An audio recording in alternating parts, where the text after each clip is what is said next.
All right, Brad, what are we doing today? So a little crappie fishing, a little dock shooting. We came through, scanned the dock, ton of fish under here, like they're ranging. Oh!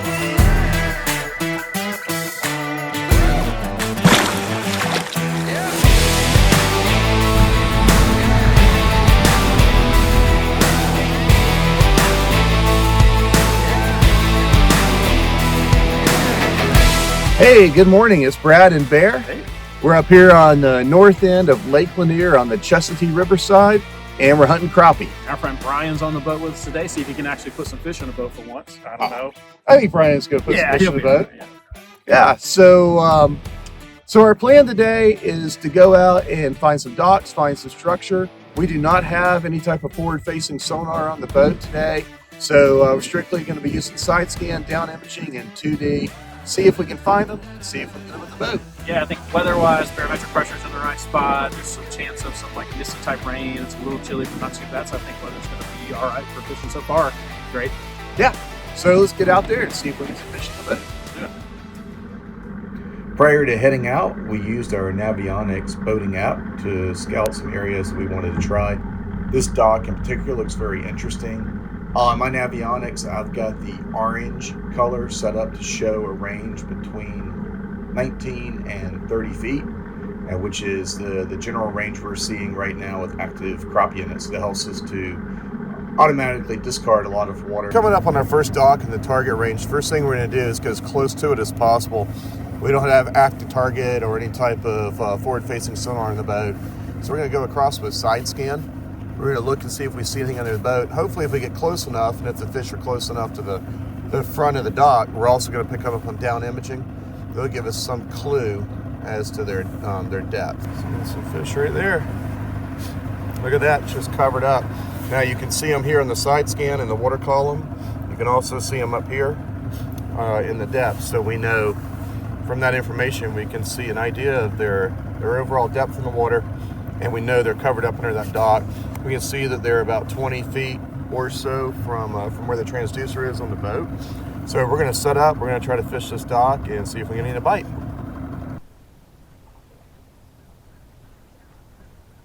Hey. Got him, can you use that? That's a good one. Yes, sir.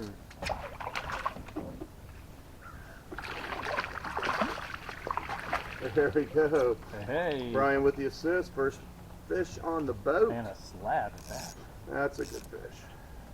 That bite was really subtle.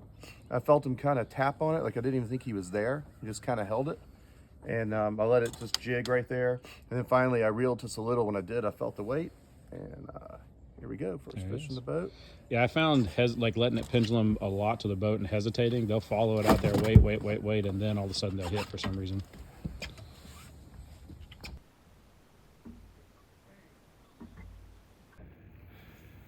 Look at that. So you threw in the hologram ghost? Yep. The old Bobby Garland. Tried and true. Not a sponsor. But if you want to be a sponsor.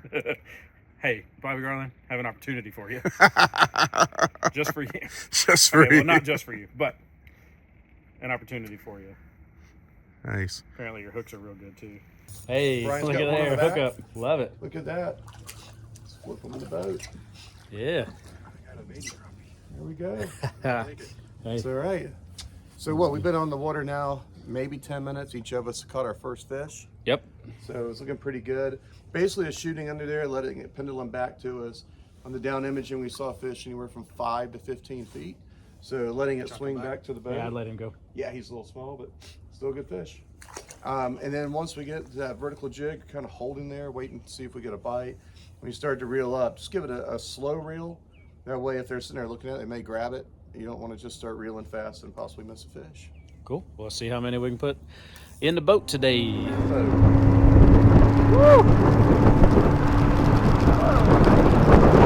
Tell you what, boys, today is not the day to make the long run. I'll tell you that. That was not a long run, and my face is for a reason.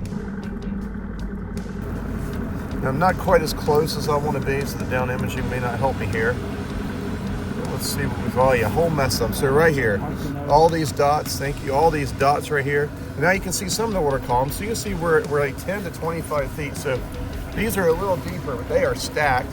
One great spot about this is the boats aren't up on up in the air, so we don't have a lot of obstacles. We can shoot across the pontoons and under the boat. Maybe have a better chance of getting them. It's just starting to rain a little bit more here. Well, let's give it a whirl, see what we find.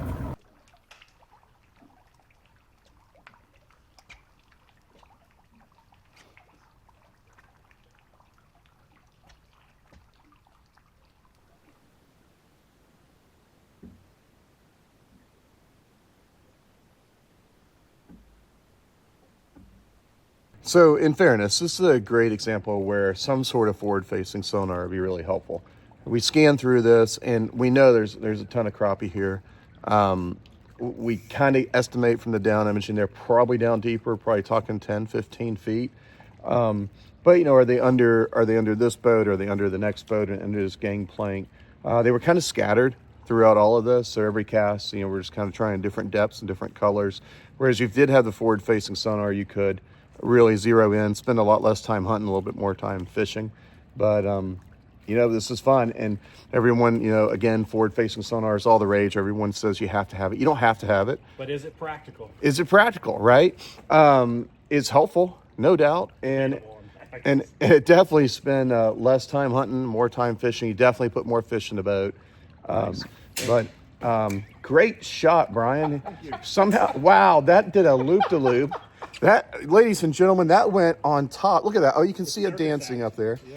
Oh, hey, he got it off. Whoa, and okay, we'll give you credit for pulling that one off. Great, Brian. I mean that went up there. I'm not even sure. I don't even think my son takes shots like that. But you know, it went up there. It flipped around. It did a full ballet act up there.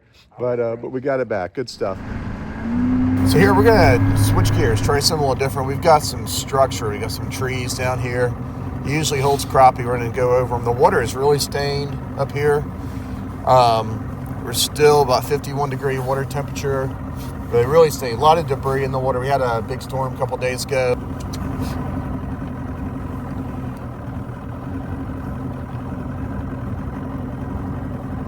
There it is right there. Now, there's not many fish on there. That's pretty barren.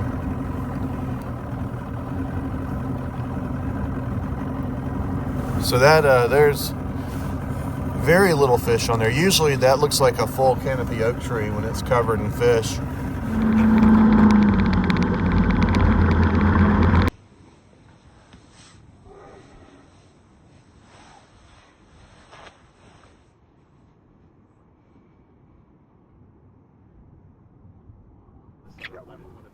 Oh, I need the net.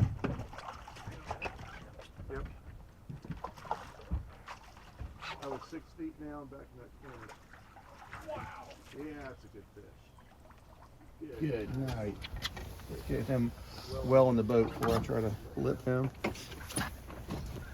He was 6 feet down. Brad is the slab slayer today. Wow, that is. Is this a PB? This is probably the biggest crappie I have ever caught. Let's put him on the measurement and everything in here, bud. Let's see here. Get that hook out. He just nailed that little hook. So got him.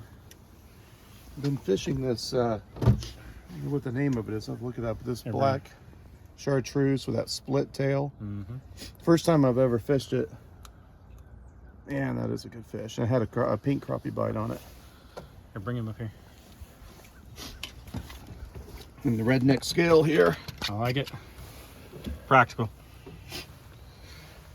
Wow, look at that. He's 14 and a half. We'll call him 14, almost 14 and a half inches.